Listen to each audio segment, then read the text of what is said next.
Gentlemen's Excuse Me, I wrote with Mickey Simmons. It must have been, what, 1988, you know, after I left the band. It was about my first wife, Tamara, and we were going through some very difficult times. And this was after we got married, and it was shaky. Do you still keep paper flowers in the bottom drawer with your Belgian lace? Taking them out every year to watch the colours fade away. The marriage was always under a lot of strain. You know, I didn't feel she was particularly happy with the way things had turned out. She wasn't particularly happy with me. She wasn't happy. Are you still a Russian princess, rescued by a gypsy dancer? To anyone who'll listen, is that a story you still tell? You live a life of fantasy, your diary, romantic fiction. And I had to deal with it. You know, it was like, I had to make a decision. You know, I had to make a decision on a lot of levels, but basically I had to make a decision about me. If I stayed in Marillion, I was going to be a very unhappy soldier, and I was heading towards a lifestyle that I really didn't want. It was a very unhealthy lifestyle. It was like, because I was, what's the word for it? I was softening the pain, right, in a very unhealthy way. And it was affecting my marriage and all the rest of it, and that's why I moved here, right? So when I left Marillion, I sold the house in the south and I moved up to Scotland. My mum and dad were here. They found this place for me. Can't you see it's hard for me?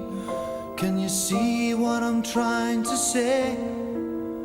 It's a gentleman's excuse me, so I'll take one step to the side.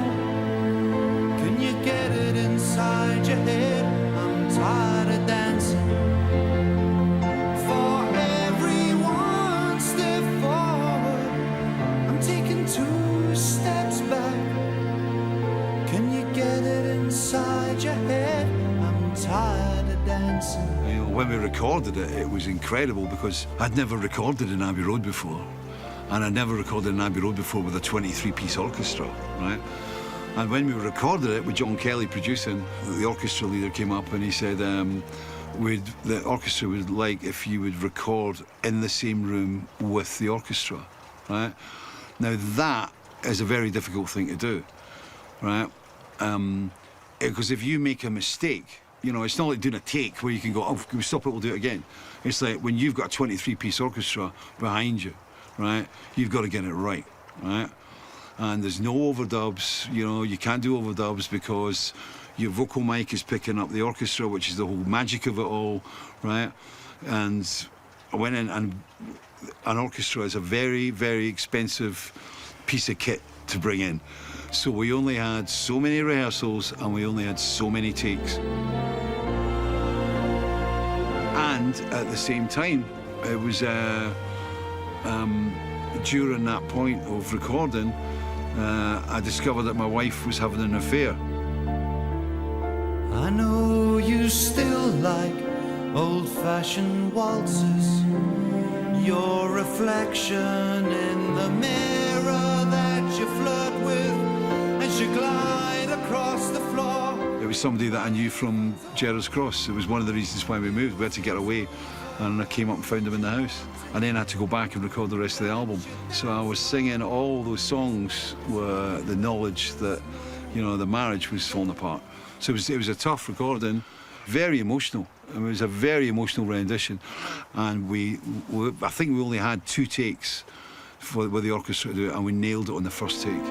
It's a gentleman's excuse me, so I'll take one step to the side. Can you get it inside your head? I'm tired of dancing. For every one step forward, I'm taking 2 steps back. Can you get it inside your head? That from this one step forward, there's no time.